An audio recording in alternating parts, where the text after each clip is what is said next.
Pai, do Filho e do Espírito Santo. Amém. Que a graça de nosso Senhor Jesus Cristo, o amor do Pai e a comunhão do Espírito Santo esteja convosco. Bendito seja Deus que nos reuniu no amor de Cristo. Irmãos e irmãs, bom dia. Que gostoso poder estar aqui mais uma vez nesse domingo, para a gente poder partilhar a palavra e levar uma palavra de fé, de esperança, de conversão a todos nós. Para a gente poder conhecer um pouco mais sobre o Evangelho e a doutrina do nosso Senhor Jesus Cristo. O Senhor esteja convosco e Ele está no meio de nós. Proclamação do Evangelho de Jesus Cristo segundo Mateus. Glória a vós, Senhor. Naquele tempo, Pedro aproximou-se de Jesus e perguntou: Senhor, quantas vezes devo perdoar se meu irmão pecar contra mim? Até 7 vezes? Jesus respondeu: Não te digo até 7 vezes, mas até 70 vezes 7, porque o reino dos céus é como um rei que resolveu acertar as contas com seus empregados.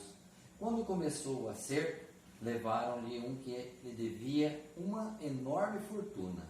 Como o empregado não tivesse com o que pagar, o patrão mandou que fosse vendido como escravo, junto com a mulher e os filhos, e tudo o que possuía, para que pagasse a dívida.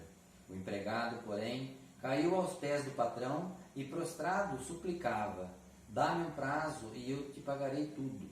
Diante disso, o patrão teve compaixão, soltou o empregado e perdoou-lhe a dívida. Ao sair dali, aquele empregado encontrou um dos seus companheiros que lhe devia apenas 100 moedas. Ele agarrou e começou a sufocá-lo, dizendo: Paga o que me deves. O companheiro, caindo aos seus pés, suplicava: Dá-me um prazo e eu te pagarei.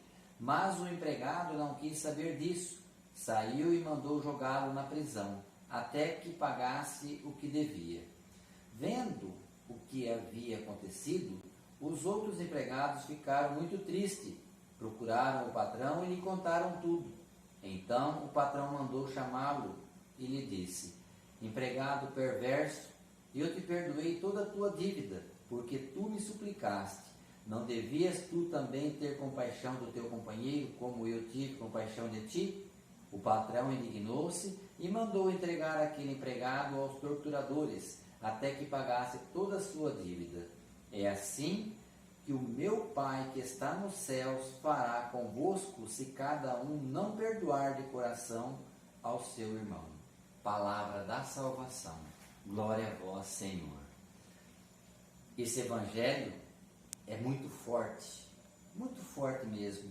Uma que pega a questão do perdão, que é uma das maiores dificuldades que nós, seres humanos, temos de assimilar na nossa vida.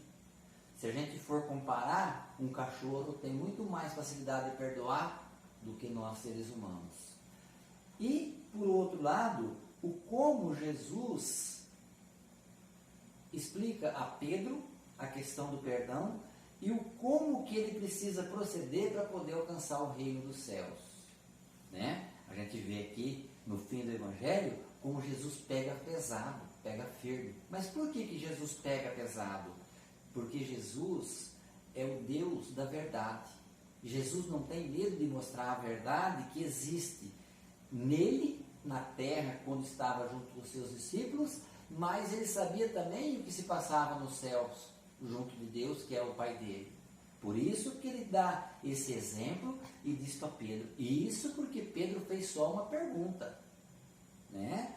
Pedro só perguntou. E Jesus lhe dá essa resposta. Por isso que nós, pregadores, muitas vezes, nós temos a função, temos a missão de levar a verdade. Só parece que quando a gente pega em algum ponto, que a gente fala a verdade, muitas pessoas ficam assim meio que pasmadas, falam: nossa, o ministro falou isso, o padre falou aquilo, parece que ele foi grosso, ele foi bruto, mas não é.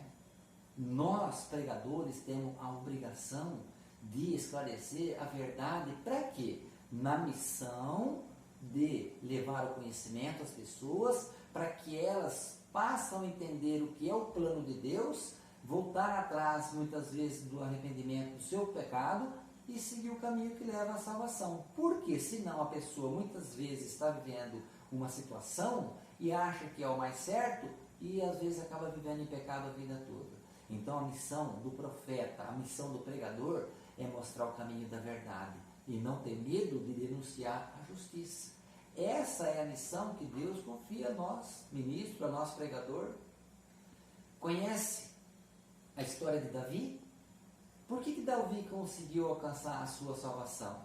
Porque ele teve a graça, a felicidade de ter um profeta Natan na vida dele, que apontasse para ele e dissesse para ele: este homem é o Senhor. Eu não vou poder contar a história de Davi, porque ela é um pouco extensa e o nosso espaço não permite. Mas se você quiser procurar na Bíblia, no capítulo 2 Samuel, no capítulo 12, capítulo 11 inteiro e o 12 de 1 a 15, você pode estar vendo toda a história de Davi. Davi cometeu uma infinidade de pecados para poder encobrir um, e aí se achava ainda o poderoso. As pessoas em volta dele ainda achavam que tinha feito algo de bom. E ele vivendo esse pecado por mais de ano. Aí quando o profeta Natan chega e esclarece para ele: Davi, este homem é o Senhor. E aí Davi então cai na real, vê o tamanho do erro, se arrepende por completo, e ele então vai para a sua harpa e ele compõe o Salmo 50, que se você vê na Bíblia Ave Maria, no rodapé, está escrito assim: Salmo que Davi compôs após ter feito o pecado com Betsabé. Então veja bem a importância de nós, ministros, poder levar a verdade. Jesus, nesse evangelho, Pedro fez a pergunta, uma só. Ele podia muito bem falar assim: ah, Pedro, eu gosto muito de você, né? Então, você vê, vai perdoando aí o que você pode, aí, que depois nós vamos ver o que faz. Não, ele já vai, ele é objetivo, ele é categórico, ele dá a Pedro a função de perdoar sempre. E se não for como Jesus manda, aqui está o final. É assim que o meu Pai que está nos céus fará convosco, se cada um não perdoar de coração ao seu irmão. Isso é uma pergunta só. Agora, e a nossa vida toda? Todos os nossos erros, tudo aquilo que muitas vezes nós cometemos por falta de conhecimento. Eu tiro por mim quantas coisas eu aprendi em celebração, em fitas de pregação, em retiros, em pessoas que pregava e muitas vezes atingia aquilo que de errado que eu estava vivendo. Mas eu sabia dar graças a Deus, porque a partir daquilo ali eu tinha como me arrepender, voltar atrás e procurar praticar o certo. Irmãos e irmãs, todo o Evangelho, toda a palavra de Deus, ela tem o único objetivo de nos curar. É lógico que quando a gente toca num ponto de verdade, é como a gente mexer numa ferida. Muitas vezes quando a gente tem um machucado, um corte, é preciso limpar, lavar, passar uma água, aí você vai passar um remédio que arde, mas só que vai curar. Daí poucos dias está curado. E se a gente ficar levando em banho-maria, querendo passar só uma pomadinha, querendo fazer algo assim que não dói, que não machuca, que às vezes leva anos para sarar e às vezes acaba nem sarando. Então, toda a palavra de Deus, ela vem ao nosso encontro na função de abrir os nossos olhos, de fazer com que nós sejamos cada vez melhor para nós mesmos e para Deus. Porque a nossa vida espiritual é uma verdadeira batalha contra nós mesmos, diante dos nossos vícios, dos nossos defeitos, mas também diante do nosso pecado, que faz com que nós nos afastamos de Deus. Então nós precisamos ter conhecimento daquilo que estamos vivendo, se é o mais correto. Para quê? Para que a gente possa se arrepender, voltar atrás e seguir o caminho que Deus quer que a gente siga, para chegar ao ponto da nossa santidade e da nossa salvação.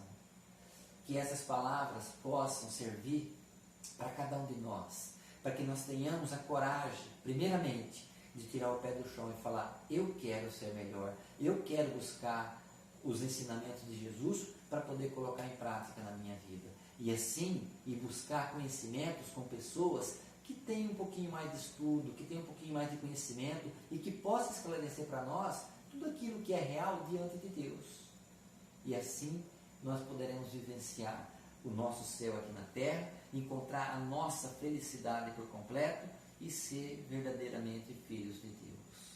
Louvado seja nosso Senhor Jesus Cristo, para sempre seja louvado.